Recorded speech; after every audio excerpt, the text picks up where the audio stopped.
Hello everyone students, I hope आप घर पर एकदम ठीक हो गए। गाइज आज मैं आपके लिए क्या लेकर आया हूँ, मैं यहाँ पर 3 क्वेश्चंस लेकर आया हूँ।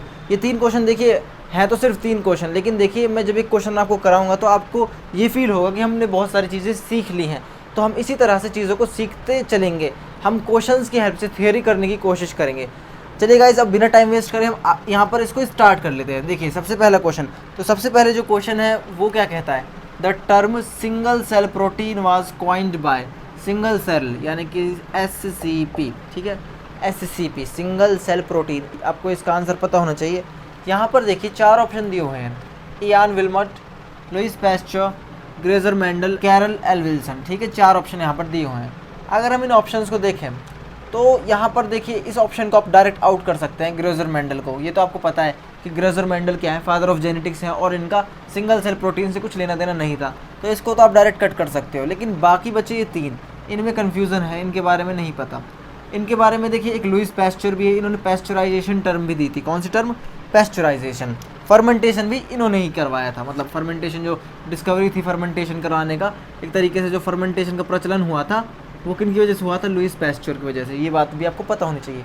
अब बात आती है इयान विल्मट की और कैरल एल विल्सन की। देखिए इयान विल्मट क्या थे, ये क्यों फेमस थे? ये फेमस थे डॉली के लिए। किसके लिए? डॉली के लिए। अब बहुत सारे बच्चों को याद आया होगा डॉली क्या थी।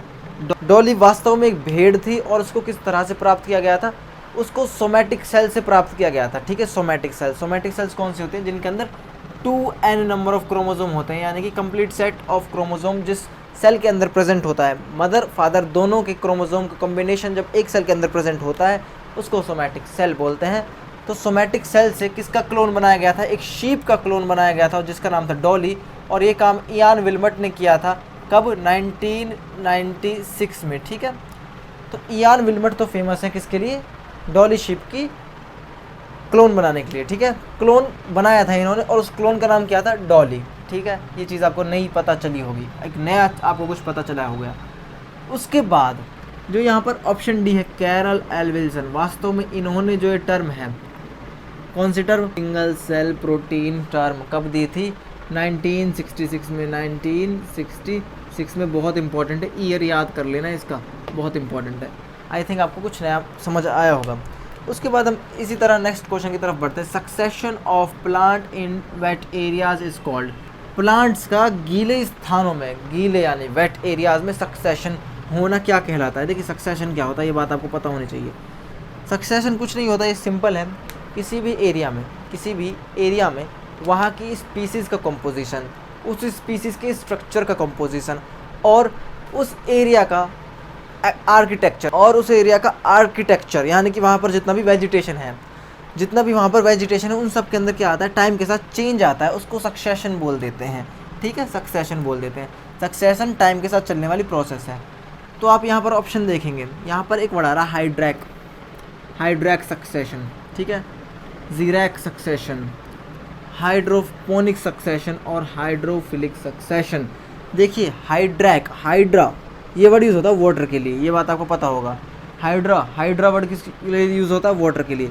तो यहाँ पर ना अगर आप देखेंगे ऑप्शन से ही, तो जीरैक सक्सेशन में क्या होता है? ये होता है आपके डेजर्ट एरियाज़ के लिए। जीरोफाइट्स, जीरोफाइट आपने सुना होगा। जीरोफाइट कौन से प्लांट होते हैं? जो डेजर्ट में उगते हैं। हाइड्रोपोनिक, अब हाइड्रोपोनिक कौन से होते हैं आपको पता है? तो गाइज हाइड्रोपोनिक तो आपने सुना होगा। हाइड्रोपोनिक में क्या होता है? जो हमारे प्लांट्स होते हैं उनमें क्या होता है? प्लांट्स में हाइड्रोपोनिक के अंदर क्या होता है? प्लांट्स जो होते हैं उनको हम सिर्फ वाटर के थ्रू न्यूट्रिएंट्स प्रोवाइड कराते हैं हाइड्रोपोनिक्स में, ठीक है। जबकि इसका सक्सेशन से कुछ लेना देना ही नहीं है हाइड्रोपोनिक का, ये कट जाएगा। जीरैक सक्सेशन भी कट जाएगा। हाइड्रोफिलिक सक्सेशन, देखिए हाइड्रोफिलिक भी हो सकता है, लेकिन देखिए अगर आप इसको ध्यान से तोड़ेंगे इस टर्म को, हाइड्रो मतलब वाटर, फिलिक मतलब लव, पानी से प्यार होने वाला सक्सेशन, तो ये इस तरह से आंसर नहीं बनेगा। ये कोई टर्म नहीं है बायोलॉजी में, इसका आपको याद रखना पड़ेगा। इसका आंसर आएगा हाइड्रैक सक्सेशन। क्या आएगा? हाइड्रैक सक्सेशन। आई थिंक आपको समझ आया होगा। उसके बाद next question, what are the 2 types of cell in the isolates of Langerhans. Isolates of Langerhans के अंदर जो 2 प्रकार की सेल्स होती हैं उनका क्या नाम है? तो आपको देखिए ऑप्शंस देखना। देखिए बी सेल्स, बी लिम्फोसाइट, ये तो बोन मैरो के अंदर होते हैं guys. B lymphocyte bone marrow के अंदर होते हैं, बी सेल्स बोल रखा है इसको, तो ये नहीं होगा। आरबीसी भी नहीं होगा गाइज, और वाइट ब्लड सेल्स तो कतई नहीं होगा। डायरेक्ट क्या होगा? Alpha cell and beta cell. ये देखिए आपने क्या करा है, ये आपने नोटिस किया होगा कि इसके जो सारे ऑप्शंस थे वो अजीब थे, तो आपने डायरेक्ट बिना पढ़े भी आप इसका आंसर लगा सकते हो। लेकिन देखिए मैं आपको समझाना चाहूँगा कि जो अल्फ़ा सेल्स होती हैं और बीटा सेल्स होती हैं, ये आइसोलेट्स ऑफ लैंगरहैंस में प्रेजेंट होती हैं। यहाँ पर क्या होता है बेसिकली, ये अगर हम बात करें आइसोलेट्स ऑफ लैंगरहैंस का जो टोटल कंट्रीब्यूशन है वो 1 to 2% है of the total pancreatic tissue, ठीक है। जो टोटल पैनक्रियाज वहाँ पर प्रेजेंट है उसका 1 से 2% भाग ही क्या है, आइसोलेट्स ऑफ लैंगरहैंस है। और इधर जो अल्फा सेल्स होते हैं ये क्या रिलीज़ करते हैं, ग्लूकागोन। क्या रिलीज़ करती है, ग्लूकागोन, ठीक है। और जो बीटा सेल्स होती हैं वो क्या रिलीज़ करती हैं, वो करती हैं आपका इंसुलिन, ठीक है गाइज। ये बात आपको पता होनी चाहिए, अल्फा सेल्स क्या सीक्रेट करती है, ग्लूकागोन। बीटा सेल क्या सीक्रेट करती है, इंसुलिन।